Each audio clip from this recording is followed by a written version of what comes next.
Многие из вас являются постоянными участниками семинаров по научно-технической инновационной политике, которые проводит наш институт Высшей школы экономики. А сегодня очередной наш семинар, он будет проходить в необычной форме.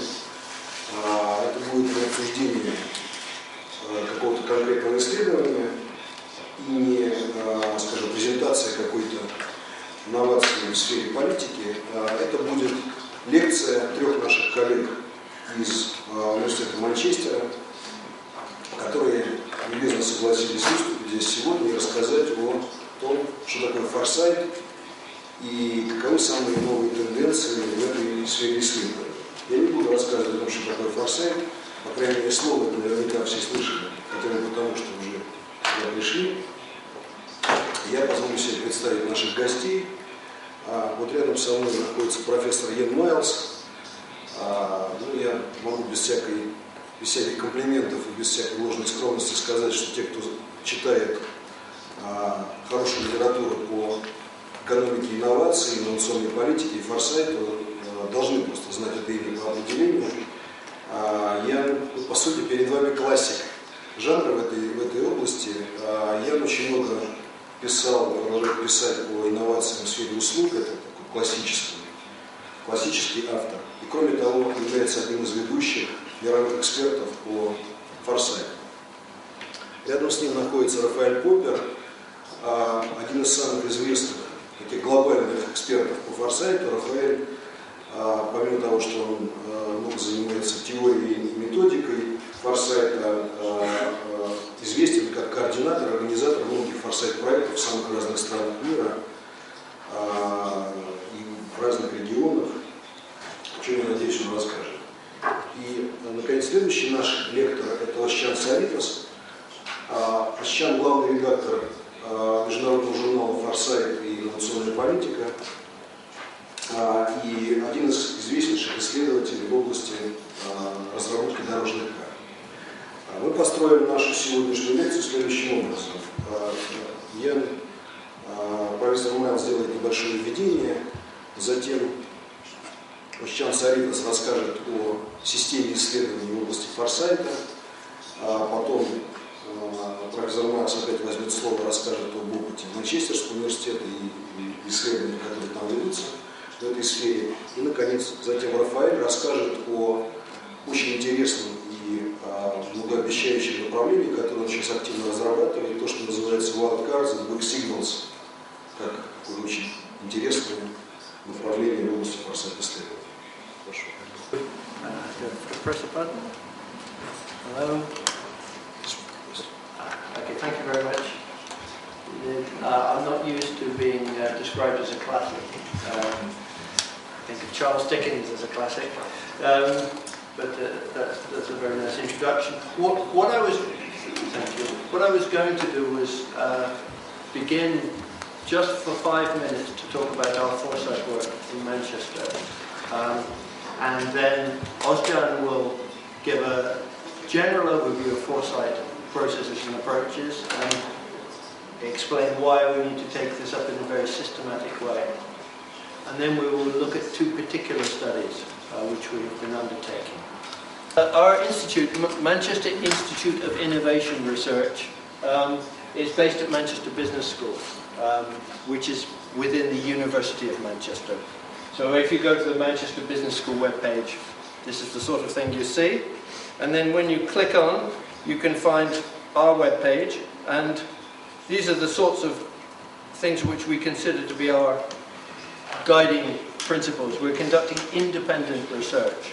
We work for multiple sponsors, so we're not tied just to one particular agency and its interests. We work for governments. We do some work for private firms. We try to do work that is scholarly in the sense that we can get research publications out of it, as well as producing results that are useful for particular clients. And we train. We have a big master's course. We have a big intake of doctoral students every year. About 3/4 of our money comes from contract research, and about 1/4 of our money comes from teaching and training work. And if you clicked on to our page within the MBS, Manchester Business School webpage, this is the sort of thing you would see. So it would just be describing the activities that are underway in the centre. And this webpage I'm showing because it has activities including a future studies, the project I'm going to be talking about in a little while about the futures for knowledge-intensive service activities. And also it says that we're having a workshop on nanotechnology. This was last year. We're having a workshop on nanotechnology this year in Manchester. We're having a workshop on nanotechnology this week in Manchester. So two of us are not in Manchester at our workshop, but are instead here. And let me say, we're very pleased to be here. I'm very happy to be visiting friends and colleagues here. I'd like to thank you very much for the invitation and for the attention. So, what sorts of work do we carry out at the Institute of Innovation Research? Well, basically anything with innovation in it, in the title. So we study innovation processes, and particularly I've been focusing on innovation processes in services, and several of my colleagues look at that theme as well. We look at innovation policy, and originally, historically, our focus was science and technology policy and research policy, but we broadened to cover many more features of the policies that are put into play for innovation. They might be policies of intellectual property, they might be policies of public procurement, they might be relevant training policies, for example. We've done a lot of evaluation research over the years. Evaluation of research programs, evaluations of innovation policies. We always have work on emerging technologies, so there's studies on nanotechnology, for an example of this. We've worked together with a group in Manchester that is very strong on matters of sustainability and on environmental issues, and how far innovation can be directed towards more sustainable lines of development. And foresight practice. Foresight of one sort or another has been something we've had a very, very long-term interest in. And one of the recent outputs of this is this book. We've put together a handbook of technology foresight. We recognise that foresight is not just technology foresight, but technology foresight has been one of the most powerful dynamics in foresight research. And in many ways, the recent thinking about foresight and the recent practice of foresight is rather different from a lot of traditional future studies. And that is because it's come from a combination of futures analysis and innovation analysis. People trying to use longer-term perspectives to think about changing, reshaping the innovation system in our countries. And probably, we say to ourselves, one of the reasons this has developed in Britain so strongly is that we have very big problems with our innovation system in Britain. We had a long interest in futures work, going back 20, probably 30 years. But this really crystallized around the idea of foresight when Britain launched its technology foresight program in the 1990s. And as I said, this combined together a lot of innovation work with a lot of futures thinking, with a lot of policy analysis and policy networking. And probably we can see that there were three things brought together that are particularly critical in defining foresight work as it's carried out now. And one is that it involves a long-term perspective, trying to match future possibilities and future challenges with current capabilities. So we can see where the opportunities are for action. Partly it's about trying to link into policy and decision-making processes. So the work isn't just carried out in a university, writing reports, writing very nice books about the future, nobody does anything, which was my experience for many, many years.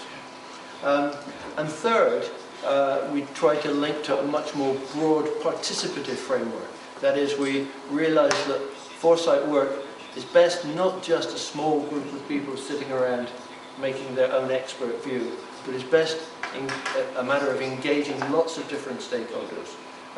And the reasons for this are several. One is that knowledge is very widely distributed. The sorts of knowledge we need to combine are not held in one place. They're held in many different places.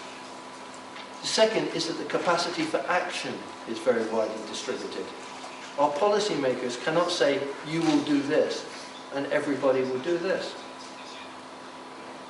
There's a great deal of scope for different stakeholders and different actors in our system to act in different ways. So one of the big challenges in Foresight work is to try to create common views of the future, common views of the directions in which we can move and the actions we need to take. So it's about alignment of the different stakeholders.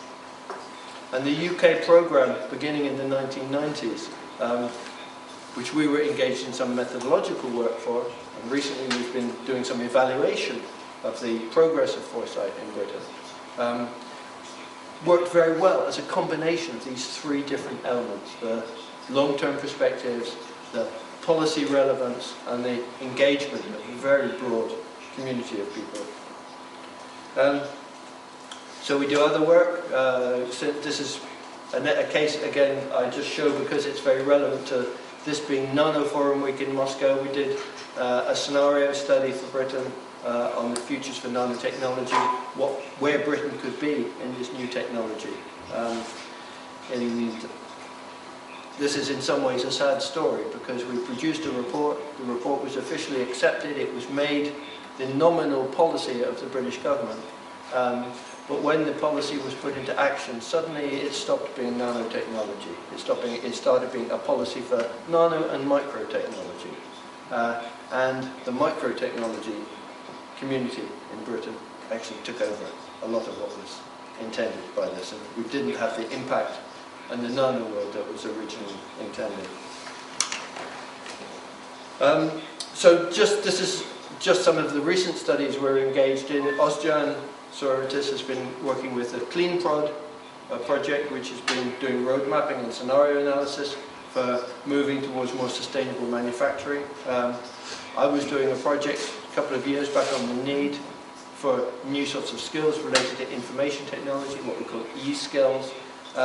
We're doing a series of projects in the current framework program, Blue Sky Studies, and Raphael Popper is engaged in European Foresight P platform, which is a monitoring activity, trying to map and describe Foresight activities as it's going on around the world. And as I said, we're engaged in several projects in the current FP7 program, the 7th framework program of the European Commission. This is the list of their Blue Sky projects, the forward-looking projects that they're undertaking in the social sciences and humanities realm. And it turns out that 4 of these projects happen to be ones which our names are associated with. So CESTI, Sandera, Far Horizon, and I know is Raphael's Popper's project, which may be described shortly. Okay, so most of our work on Foresight right now is being undertaken for the policy world. We're sometimes requested to do work by members of the business community. A company will come to us and ask us to do a scenario workshop, or ask us to translate the work of a Foresight report so that it makes sense for them. What does this mean for us? What are our people's views about the topics here? But that's a very small proportion of our work. Most of our work has been for policy makers in Britain or in Europe, sometimes in other parts of the world. We've done a lot of training, we've been very engaged with Foresight projects around the world. But we're in a business school, and we're hoping to behave like people in the business school a bit more, and relate more to business in the future. So what we're now thinking about is how we can do more executive education and training that's aimed at the business community, how we can be doing horizon scanning work, for example, for small firms that can't afford to engage with consultancy organisations to do their Foresight work.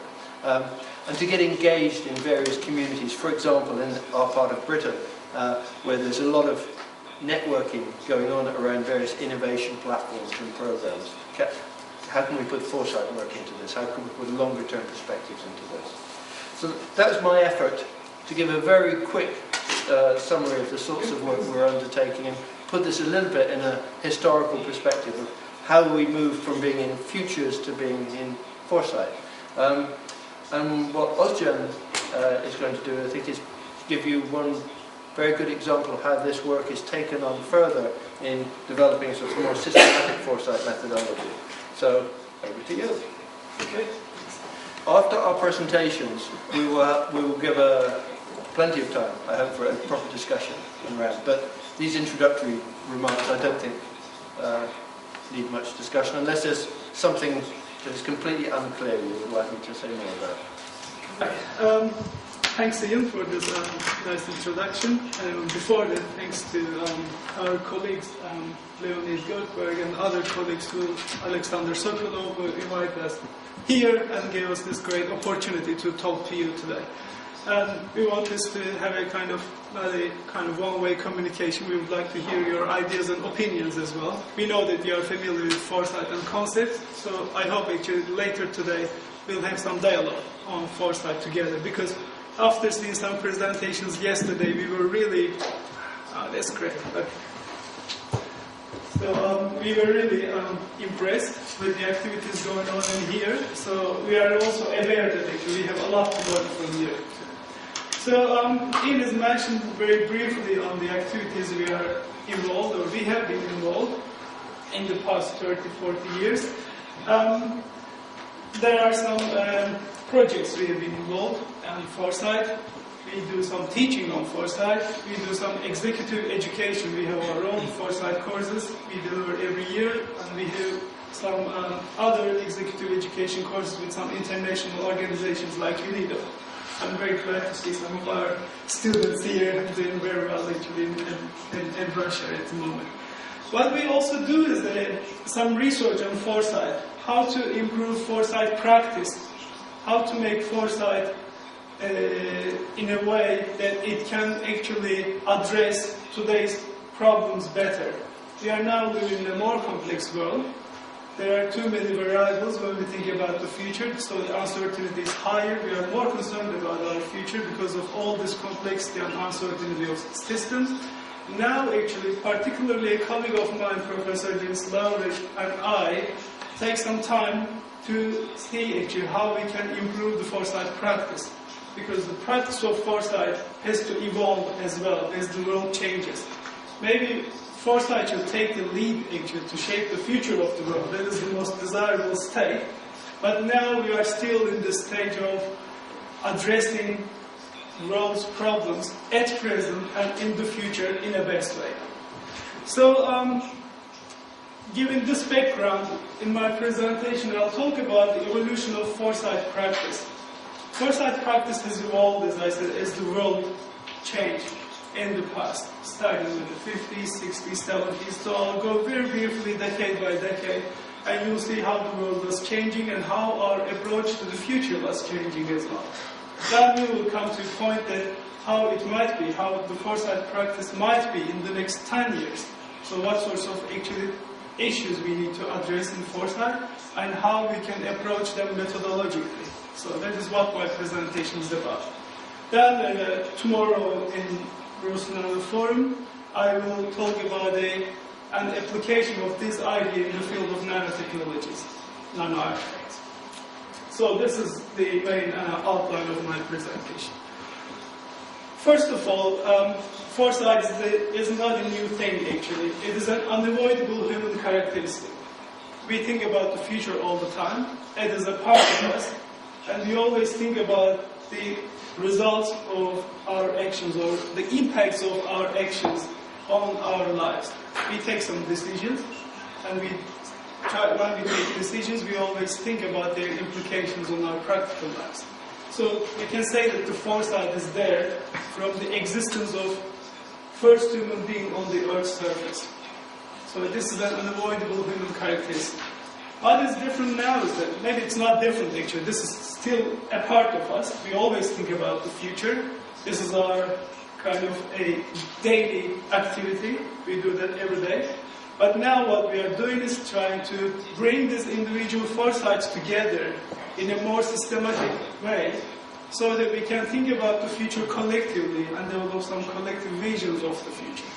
So it is becoming a kind of more participative activity, a more participative effort of looking into the future in order to shape the future. Not to predict the future, but to shape the future in a proactive way. So when we go back in history, actually, we see that people have been worried about their future when there was big uncertainty.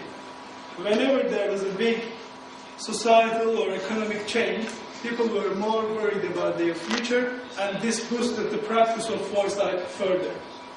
When we go to the 16th to 18th centuries, to the 19th centuries, we see those were the times when the Industrial Revolution was taking place, and the global economic system was being established around those times, and there were concerns about the future, in terms of the future of the society, because the society, the social construction was changing in a great deal as well. New relations were established. It was possible now to go to longer distances. And now actually this was suggesting a new social system which was totally uncertain around that time. So there were some efforts from around that time to think about the future. So we saw some activities to improve decision making and public debate, to anticipate long-term trends and long-term implications of those short-term decisions, because short-term decisions may have some big long-term implications. And this was the same around the 19th century, so we saw that the capitalist system was established in the Western world, and then there were some other systems that were taking place around the world, and so these were bringing some additional changes and additional concerns about the future. Then we see the 50s and 60s. If you look at these years, actually, these are the years of post-World War II. Again, there was big uncertainty, big chaos in society. Nobody was knowing actually what was going to happen. So, and this led to the development of foresight activities even further to fit this in this new context. Because the main idea was to take the lead in terms of technologies, mainly in terms of defense technologies, to increase defense capabilities of different poles of the world, basically. In the 50s, we see that those activities were made in a kind of, were conducted in a kind of more systematic way. So we see that first methods of foresight were kind of being suggested in the 50s and 60s. And we still use those methods, like Delphi, for example, and cross-impact analysis. They are still used. And we still don't discuss actually whether these methods are necessary or not, because we use those methods to provide participation, to elicit view from wider stakeholders and wider society, and to achieve some outcomes and outputs at the end of the process. And in the 50s, again, we see that first computer simulation systems were becoming well known. So first computers were emerging around that time. And again, in the 60s, we saw that lots of foresight activities have been conducted, mainly in the US.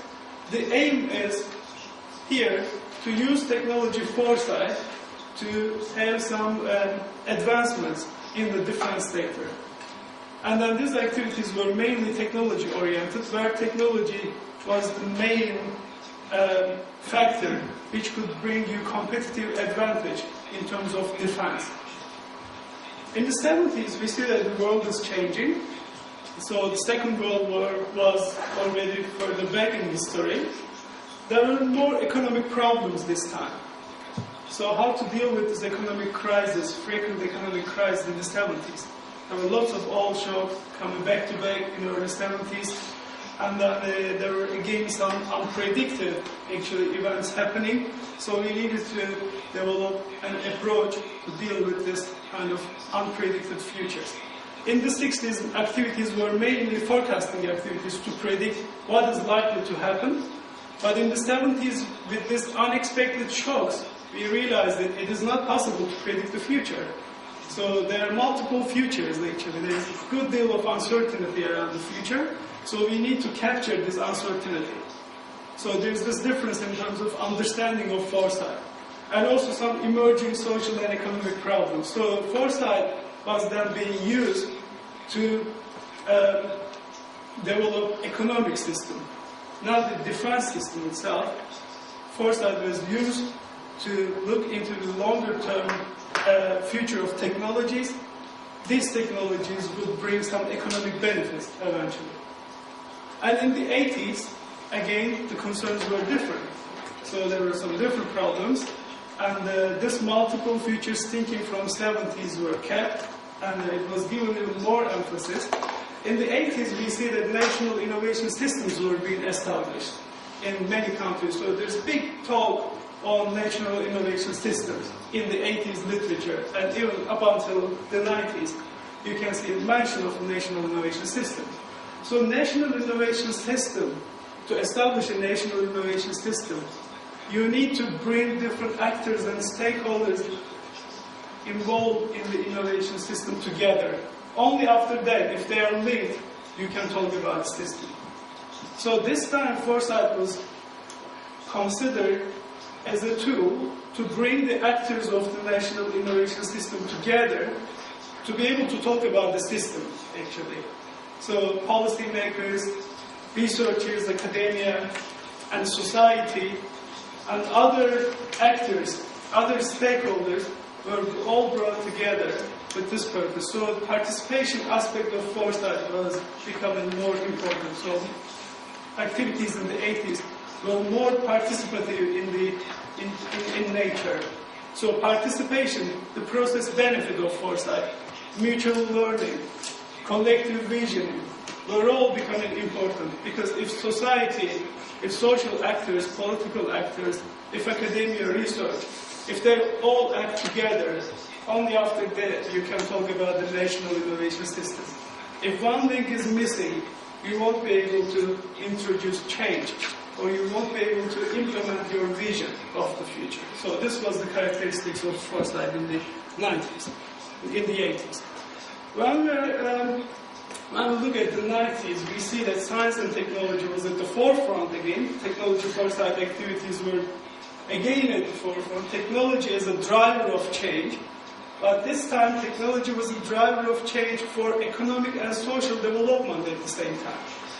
So we see the first kind of systematic definition of foresight in the 90s.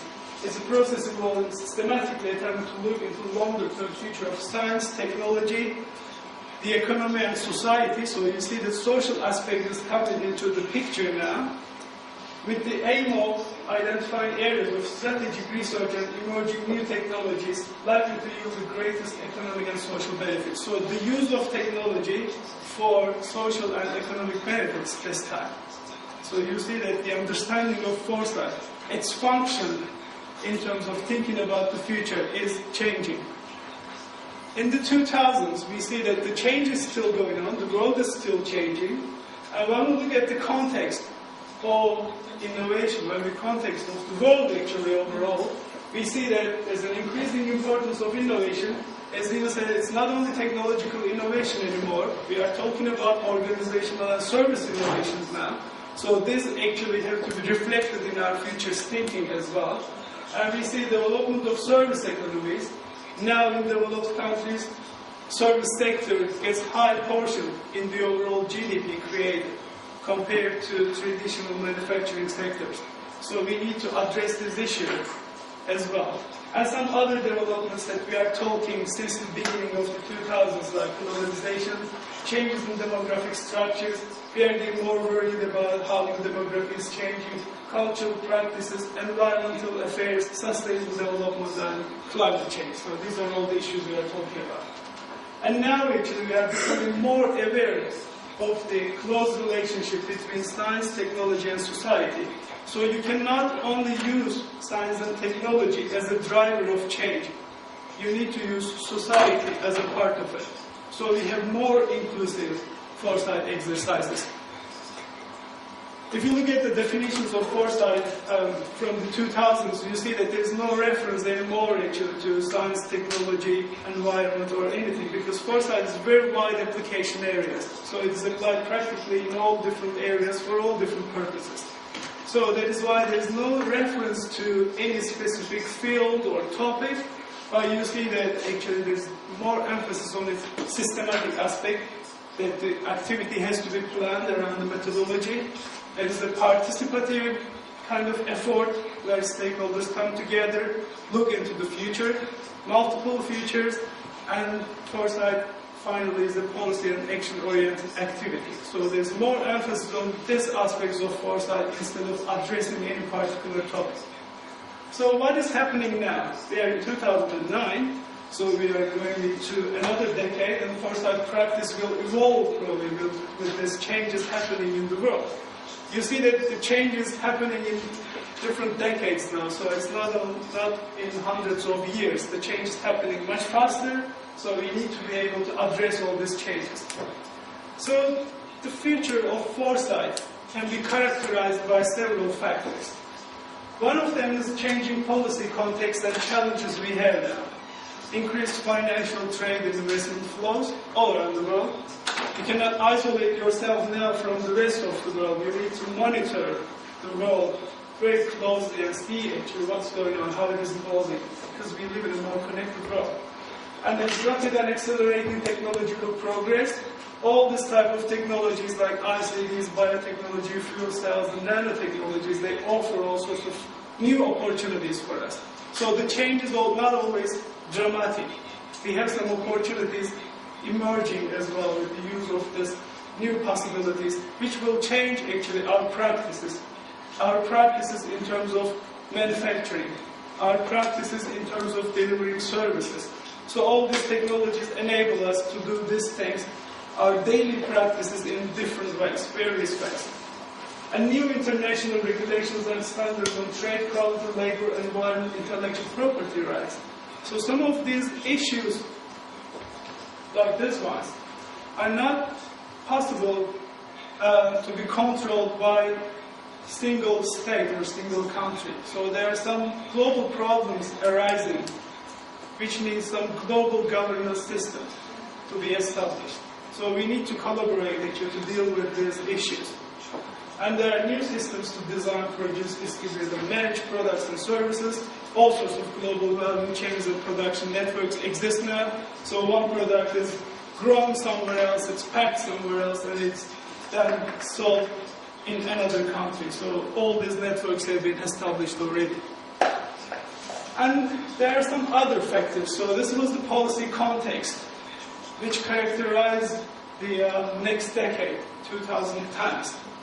There are some trends as well going on. Trends are the kind of tendencies or events which has been there historically in the past, and they are present, and it is likely that they will continue in the future as well. So they will remain the same as ongoing events in the future. Like this one, for example. Since the beginning of the 70s and 80s, we are having some gradually increased concerns for the environment in terms of sustainability, human and animal health, and global warming. First mention of global warming was made in the early 80s, but it wasn't basically discussed that much around that time, so it wasn't paid attention. And now actually we are taking this as a more serious issue. So there are these trends. And drivers, there are some changes, drivers of change, basically, which push us to change our existing practices. There's an example in here: demand for certain products or services change and thereby shifts in marketplace, often in response to other drivers or trend effects that finally become measurable in price terms, such as carbon credits, taxes, and footprint accounting. Now we are talking about carbon credits, for example. Each country in the world is given a carbon credit. Some countries can use it, some countries prefer to sell it because they have no kind of manufacturing infrastructure to use those carbon credits. But we see that actually there's this carbon credit kind of concept came into the picture. When we book our flights, when we visit those airline companies' websites, we see that it says your footprint, actually how much footprint you will leave with that flight. Well, I mean, it is there as a small thing at the moment, and we like it or we don't like it, but it is emerging as an issue. Maybe it will be important, and these are now measurable actually. Maybe in the future, each of us will be given some carbon credits, individual carbon credits, that we won't be able to produce anything more than that. If you drive more than 500 kilometers with your car, then you won't drive, for example, in the following week. Why not? So all these issues are emerging, and they are becoming measurable. They are pushing us to change our lifestyles, to change our practices. Maybe we'll give up driving, but we'll start riding our bikes, or we'll just walk, or all sorts of other things. We'll be more worried about all these changes, and we'll change our practices, how we do things, not at the national level or at the international level, but also at the personal level, at the individual level. We'll be more concerned about this. So these are the drivers of change, pushing us to change our existing behaviors. And some wildcards. We will talk more about wildcards in next presentations. So these are some unexpected events, but when they actually occur, then they create big impact on our, again, existing systems. This can be national security systems, like it was in the September 11 attacks, for example, which increased some concerns about security. Now we live in a kind of world which is more kind of protected, and again, actually, you see all sorts of security measures arising, or like the swine flu, for example. A few weeks ago, or a couple of months ago, this example was a bird flu. So now it's swine flu. And what next? Horse flu? Or something like that? We don't know. But we are becoming actually more familiar with this type of things. And they emerge at any time. And they just go into all sorts of places in this borderless world in a very quick way, which push us actually then to take some precautions immediately. If we can spot some of this, then actually this is what Foresight tries to do, then we can actually kind of protect ourselves from all these negative developments that they can have some impacts on our lives. And there are some big signals. We all know that there is a bit of shortage, for example, in terms of fresh water access in the world. So this is becoming a bigger problem at the global level now. So this map is showing that there are some areas in the world which are shown with red, for example, will have some serious troubles in terms of accessing fresh water. There might be some wars actually in those parts of the world because of lack of fresh water. In those orange areas, then there will be some problems because of lack of water. In the gray areas, we won't see much problems in terms of lack of fresh water. But this doesn't mean that they are trouble-free. They will have lots of troubles because of people who will move from those problematic parts of the world to those other parts where there is fresh water. You cannot actually prevent people moving from one part of the world to the other to access food and water. This is a big signal, and it is coming. And we need to know that actually in the next 20 to 30 years, this can be one of the main items at the top of our agendas. And some others. It's not always, as you can see in this example, for example, it's not always bad actually, the future. Good things happening as well, so they will be promising. Like this one. This is called discontinuities, this group of changes and new technologies. They are called discontinuities as opposed to trends because they will change our practices, as I said earlier. With the use of nanotechnologies now, we can produce a piece of paper which is as strong as the same piece of steel, for example. If you have such a material, then imagine how the construction of the buildings will be different, and how different techniques actually we would use by using this very strong but very thin material. So this would change existing building practices, for example. It is the same for the automotive industry. And you will have different components. So that could change the whole architecture of the product line. And all sorts of tools and devices we use today can have some different shapes, different weights, and they would actually, again, change the way they are manufactured, but also the way we live. So they will give us probably more opportunities. The same goes for the quantum computing, for example, and all those genomics, biotechnologies, very exciting developments, and they will offer lots of actual opportunities in the future for a better quality of life in the world, hopefully. And there are some other big signals, so we can give lots of examples. These examples are coming from the big picture survey we have conducted. So we asked participants from all around the world, around 300 participants responded with some knowledge or non-knowledge of Foresight to identify trends, drivers, bulkheads, big signals and discontinuities, and these are some of the exciting ones we came up with. Some weak signals in here, for example, if artificial intelligence is achieved and widely deployed, calls may be made for human rights to be extended to robots. I read about this somewhere else, so this is not the first time I'm seeing that. If the robots actually get the majority, so we might be talking about right to robots as well. This is a kind of big signal. It looks not very much relevant at the moment, but it has a potential that it might be a serious concern sometime in the future. Like global warming at the beginning of the 80s, nobody was worried about global warming. It wasn't important, but now we are talking about it. And there are some other big signals like it. You will hear some more examples. What are the other changes? The policy context is changing, the world is changing, trends, drivers of change, discontinuities, everything is changing, and we are changing as well, as individuals and as society.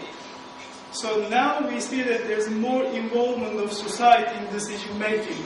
Actually, that's one of the purposes of Foresight, to involve society in decision making and to provide their contribution in the policy making process. So we have a more organized society now, more with those ICTs, for example, information and communication technologies. This allows us to have more kind of organized societies, communicate with each other continuously, create some groups, discussion groups, and then actually become criticizing the existing policy-making structures and political system overall. So we see that with this more organized society, with this more knowledgeable society, enabled by all this information and communication technologies, there's a shift from government to governance. So there's not only one single government making policies at the top and dictating this to the rest of the society, but we see that there's an emerging concept of governance where society is taking more part in decision making. So inclusivity and equity are becoming important terms. These are features of maybe what we can call this democracy 2.0. It's not the majority makes decisions, so you also listen to some other minorities in society as well, in a more inclusive way. And this democratic society influences the strains of law, policy, design, and implementation. This is not only true, this doesn't hold true only for policies or only for certain policies, it holds true for specific technologies as well. We see that now society has something to say about the future of science and technology, future of research, future of agriculture policies, and future of resource use. So we need to actually consider all this as well. This is already happening in some parts of the world, and it is becoming widespread now. And this contribution from society, from institutions and associations, enhance public policy, because policies are more responsive to the needs of the society. They have to be like that. And effectiveness and efficiency in meeting society's expectations and sustainable use of resources are becoming priorities. So that is why, because of all these three different changes that I have been mentioning, changes in policy context, all because of all those trends, drivers of change. And because of all these changes in society and ourselves, now we are actually setting a new foresight landscape, which consists of not only the government activities or the policy activities, it also covers corporate industrial activities, which are not independent from the others, sociocultural evolution as well. So these are constituting now the new landscape of foresight. Foresight is about bringing these three different pillars together, three different pillars of policy making. You cannot think about corporate industrial activity independent from policy, independent from governance. And you cannot think about corporate industrial activity and policy making independent from sociocultural evolution. So you have to look at the society to see what they think. So this is the overall picture of these three pillars. If we zoom in once in this picture, we see that some issues are emerging. So three pillars are there. So you see that some issues are emerging around them.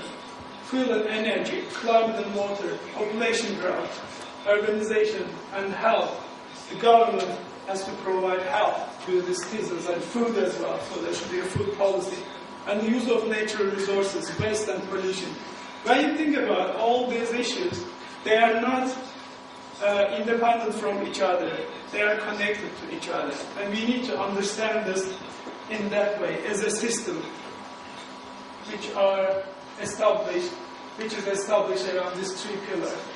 And the system is actually more complex than this. If we zoom in once again, then we see that there are more issues emerging, which are all interconnected and interdependent. So when you think about the future of one of those items, like sustainability, you cannot do it independent from government interest, from sociocultural evolution, and from social response, ways of and styles of living and investments, all sorts of other impacts that we can have. I mean, don't try to understand this picture. It's really complicated. It is just to show that actually how things are connected now and why we should change our approach when we think about the future. So this is why we suggest systems thinking for foresight. So that is going to be the kind of new practice of foresight. And we are trying to now enhance this idea by suggesting some methodological approaches to make our lives a little bit easier in order to deal with this complex system. But this is the overall picture that we operate in at the moment. The first thing to do is to understand actually how it works and how relationships work and how actually we can position ourselves in this overall complex system. Just one example from one of the projects we were involved in. We did that project for the European Monitoring Center of Change. And so we were actually thinking about the future of the health and social services sector. So when we looked at the future of health and social services, we actually understood that we cannot think about it independently from the overall economic and employment system. So we saw immediately these relationships between them. And then we realized, once we started going through these systems, that there is more actually complex system exists around those pillars. So you can see that there is one healthcare subsystem at the top right, an employment subsystem top left, economy subsystem, and social services subsystem, and they are inseparable from each other. You cannot think about state spending independent from the weight on pension system, or weight on health system, or morbidity, and the longevity of lives. So all these factors are connected to each other. So this is the overlay actually that we could deal with this kind of complex health and social services system. If you want to change the system, you need to make something in those other systems as well in a collective way, so that you can achieve your vision that which may be to provide better healthcare for all, for example. It has different aspects. So what are the implications of foresight practice? The nature of situations we are involved in now are more complex and uncertain than ever, because we are living in a more connected world and because of all those changes happening. And those traditional method-driven systematic foresight practice is not sufficient, because foresight practice has been so far dominated by certain methods. And many practitioners started foresight exercises from methods. Okay, we do a scenario planning exercise, we do a data exercise, but why? Why don't we customize this to our problems and take the problem first, try to understand it, and then develop our methodological approach after having an understanding of the situation. Each situation, each different context requires different methodological approach. So it's important to realize that. So that is why we are thinking not only about these technical aspects of foresight in terms of selecting methods and implementing them and doing whatever the method is suggesting. We are putting some thought experiments at the forefront. How to think about the future first, how to understand it, and how to develop some alternative models of the future. And while doing that, we also look at the resources we have, how much time we have, how much money, how much budget we have, and how much skills we have. Only then actually we can suggest a good, fully fledged solution for our future-oriented problems.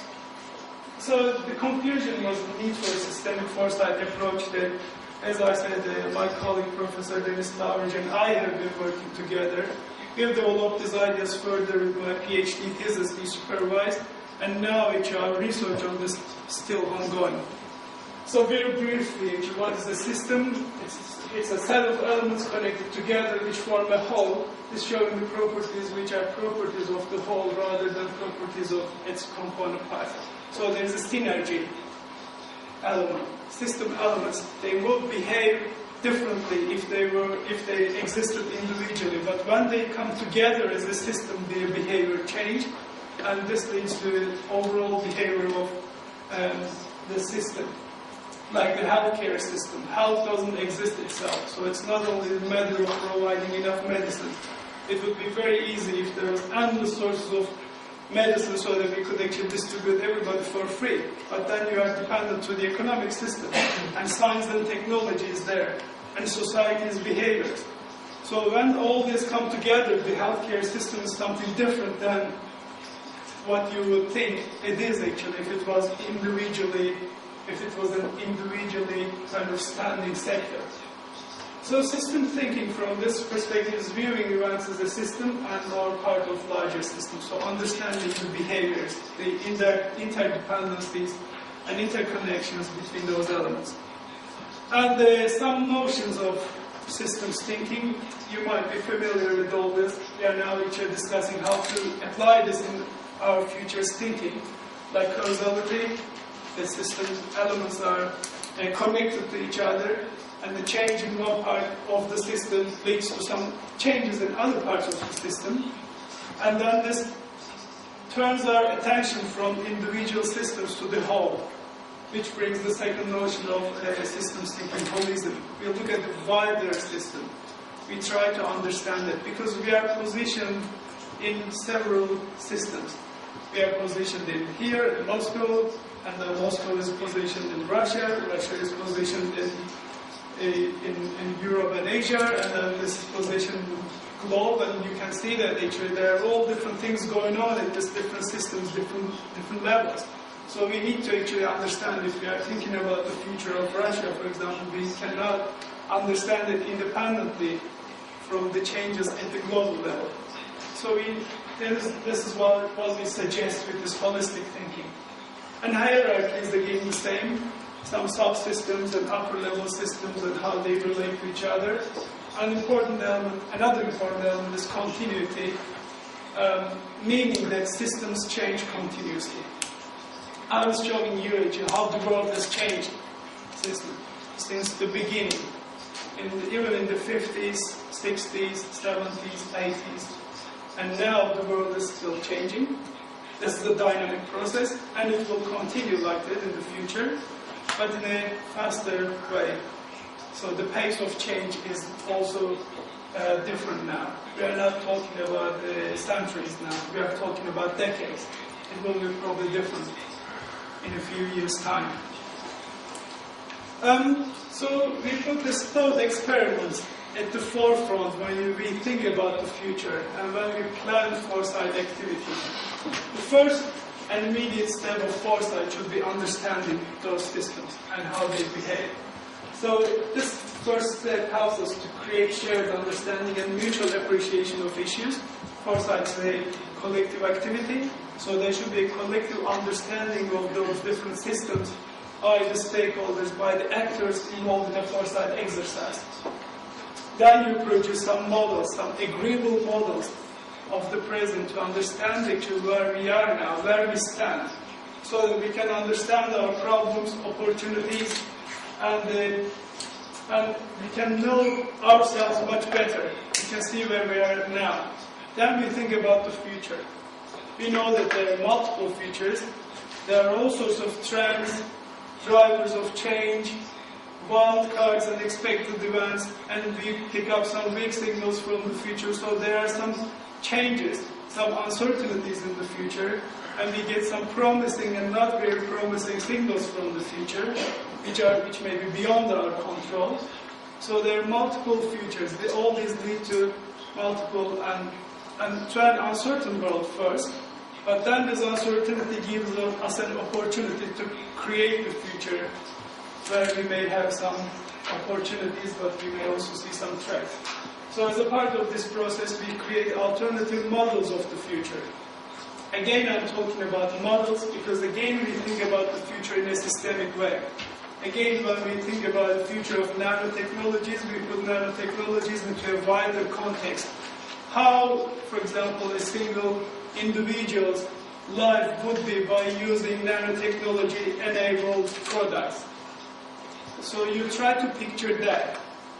Because if we think about our lives as individuals, for example, we cross-cut many systems by knowing consciously or by not knowing unconsciously. We get up in the morning, you turn the tap on, wash your face or take a shower, then you use the water infrastructure. That water has to be provided into your house. Then you have your breakfast. Then you become a part of the food chain. That food should be available in your fridge and on your table. Then you go to your office, you take a transportation. When we think about the future, to think in a similar manner, to create a system in the future, instead of thinking about the future of an individual topic disconnected from the rest of the world, because it won't be like that. So this is why we suggest that Foresight is about creating models of the future, covering all these different aspects. And then after developing those alternative models of the future, the issue is selecting what is desirable and what is not, to have a desirable picture of the future in the third step. And the fourth step is about how to then transform our existing system into that desirable future system. What sorts of actions we need to take, what sorts of organizational changes we need to introduce, how we should change our organizational and individual behaviors in order to achieve that future. Again, the transformation process is a systemic one. So you are not only changing your actions and visions, but you are changing the organizational structures. You are changing your behaviors. If you don't change your behaviors, the change will never take place. So that's an important aspect to consider. And systemic action. We need to act from today if we want to achieve the change in the next 20 to 30 years. We realize when we think about the practical aspects of achieving change that the future is not too far. We were discussing very briefly the future of higher education, for example. If you want to conduct a particular research on nanotechnologies, for example, in the next 20 years, which is promising, you should actually start training your existing students from today, because they are already there at the university. So it's not too far. They will take 4 years to finish their undergraduate programs, 1 or 2 years to finish their master's degrees. 3 to 4 years to finish their PhDs, and then to be qualified researcher, they need to spend more time. Only then they can start that particular research that you foresee from now. So the future is much closer than you might think sometimes, and it's important to realize that. And so this is showing the overall picture actually that I have been talking about. We are positioned in social, technological, economic, ecological, and political systems. They all exist together. And this is actually our organization or ourselves are located in this context. And then our motivations, politics, cultures, power, and skills, all these actually filter the way we think about this external world and shape our expectations. What we do in Foresight is look at the external world and see what is promising and investigate in those areas is the content of your Foresight exercise. So nanotechnology is promising. Why do we use nanotechnology? Because we want to gain some probably economic advantage. We want to increase our income. Probably we want to use nanotechnology to improve our people's, the citizens' quality of life. So there might be different drivers, but we know that nanotechnology is a promising area. So that's why we look at the external world and we pick up that specific topic as the content of our Foresight exercise. Then the process of Foresight exercise, as I said, is only developed after understanding all the systems and their characteristics. So the context where Foresight exercise is carried out, the content, the issues, the topics you focus on, and the process of undertaking the Foresight exercise, they are all related to each other as a Foresight system. So how to deal with this overwhelming world and lots of things happening and lots of things are interconnected. So we suggest basically 3 questions. What is possible, what is feasible, and what is desirable? So far in Foresight exercises, the first 2 questions were focused. What is possible? Science and ecology tell us what is possible in the world. What can happen? What are our capabilities and how much we can exploit science and technology to achieve something. Now what is feasible is a matter of technology and economics. Is it feasible? Is it worth really investigating? If it's not, we don't go any further, we leave it there. But now we are asking another question, what is desirable by the society? Because of all those shifts from government to governance, because the society is the empowered society, ICT-enabled society, which is more organized now, and which has the power of stopping research on a particular topic, for example, like genetically modified organisms, for example. The research on this field was stopped because of all this negative kind of opinions about genetically modified organisms from the society. But this was shared with the society very late. So in a project we are involved in, we focus on nanotechnology. So how the society is reacting against nanotechnologies. Is it positive, negative? What sorts of ideas are coming from the society? We need to know this if we don't want to have another accident, like genetically modified organisms, for example, we had in the past. So society's opinions are important. Society is stronger now. They are as strong as stopping a research and development activity on particular technological areas. So we need to ask these questions again simultaneously and together. And of course, we use a set of methods. So we don't deny that methods are important in the process. So you can see those 5 steps: understanding, modeling, analysis and selection, transformation and action. So these are some of the methods that we use under all those thought experiments.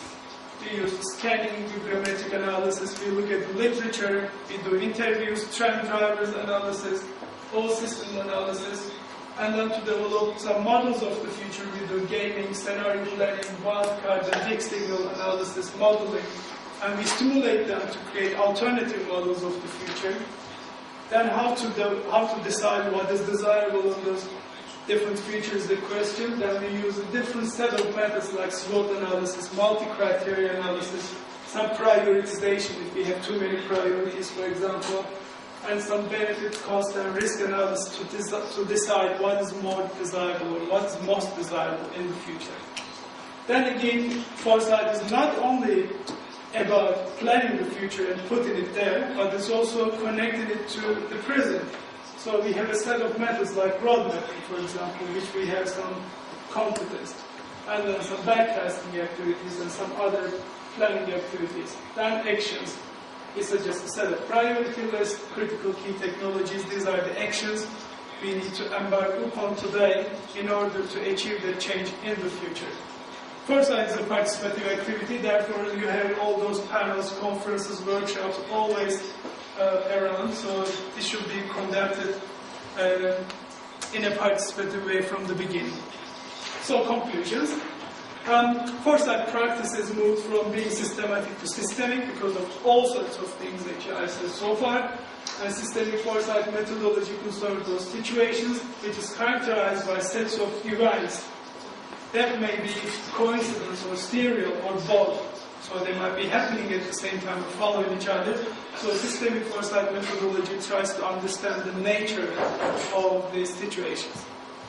And it suggests us to look at the world as a complex and interconnected system. So technology doesn't exist independent from society and economic system.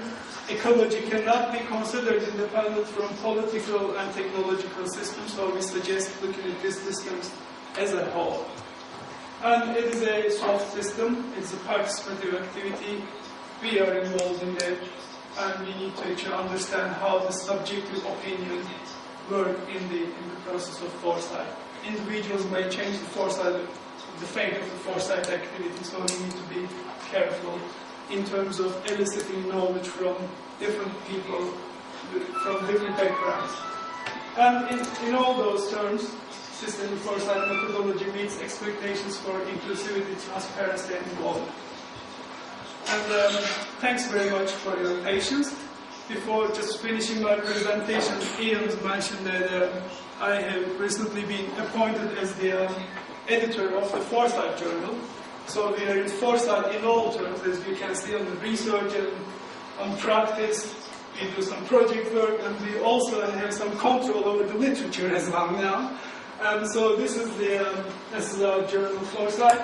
We have an editorial team. We have a regional editor from North America, but now after our talks, we want to have some regional editors from different parts of the world, maybe from Russia and the independent states as well.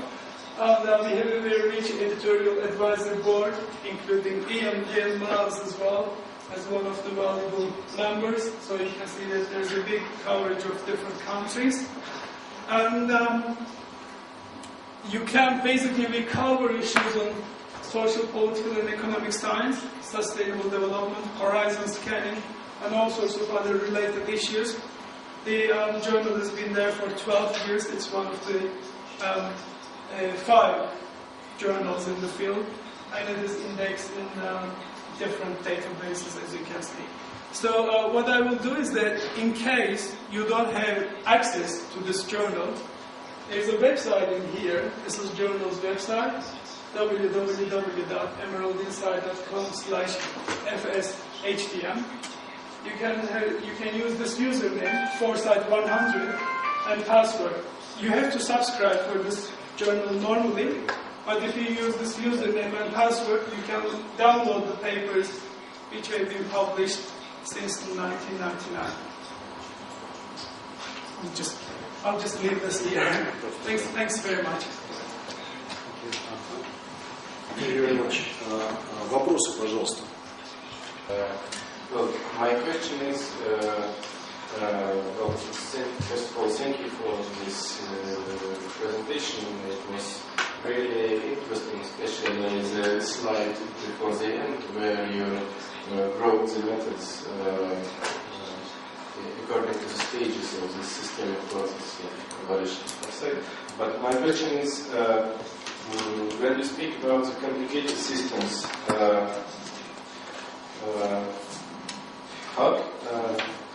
keeping that in mind, how can you make the foresight on fresh water, on some separated topic, not speaking about this global context? I mean, the obvious evidence is that you have to analyze everything, then you have to do any foresight study. What is the solution? Well, yeah. What is the limit? Yes. So there should be a limit, of course, but we first of all try to discover the boundaries of which different directions the issue can go in terms of fresh water, for example. Geographical location, for example, is an important element. And but it's not only a small issue which you can think about in that small region, because it has something to do with global warming as well and climate change. And you need to know actually what's going on, how the overall climate change is happening at the global level. So you suddenly see that you are looking at this huge system of global change and climate change, global warming and climate change, and then you basically understand how all these things are related to each other. Okay, you have freshwater reserves, and how can you provide water? What are the, maybe there will be some desalination technologies, for example, purification of the seawater, whether this will be available or not. So you can see that there are many different issues. So what if there is a lack of fresh water in the next 20 years? So what are those people going to do actually in those regions? Are you going to move them? So there's a bit of social problem in here as well. If you are moving them where? And what sorts of actually infrastructure are you offering those people? So you can see that there are all sorts of technological, economic problems, environmental problems involved in this very small topic. It's not a small topic, by the way, I mean just one single topic. But it's always important to see the bigger picture, as big as possible. Then you can prioritize what is more important and what is less important among those different topics. Thank you for your presentation. I have another question. As I understood from Mr. Mar's presentation, you worked around the world, and could you characterize the quality, of expert societies in different points of the world? Do they differ from each other? Working at the Foresight project in Russia, we face some specifics in this point of view. Thank you. Ian probably will tell about that, but I can tell by experience. In this year, I met two different communities, for example. One was in the United States, in the World Future Society Conference. I met the United States community of futures and foresight, and they had some different definitions and different jargon of foresight, but they actually think about similar issues. They're also thinking about the future of nanotechnologies and all sorts of things. But then I had another opportunity actually to meet some foresight practitioners from Africa. And that was even a more kind of interesting experience for me. We are again using the same kind of terminology, but the problems and issues are different. It was very interesting to hear the issues in South Africa, Botswana, Kenya, and how mobile phones are changing farmers' life in Nigeria, for example, and how they are now, even the introduction of mobile phones, because they don't have mobile phone networks established, they don't have any stable network, but in some areas where farmers have access to mobile phones, for example, can now know better the price of their crops. Until now, they didn't know, so they didn't know the market price, so they were always exploited by some people, giving them really low amount of money. But then they are now doing some foresight exercise how to develop the mobile infrastructure. People have mobile phones, but there's no electricity to charge mobile phones. So how to make it possible? There are some street kiosks there, you can see actually they are just, charging their phones by paying some money and things like that, and all sorts of things. And in Botswana, they have different concerns, in Kenya, South Africa, so they all have different problems. But it was interesting to meet those colleagues as well, and to see that, okay, we have an agreement at the general kind of concept of foresight. And we are all worried about this piece of policy. Thank you very much, Shane.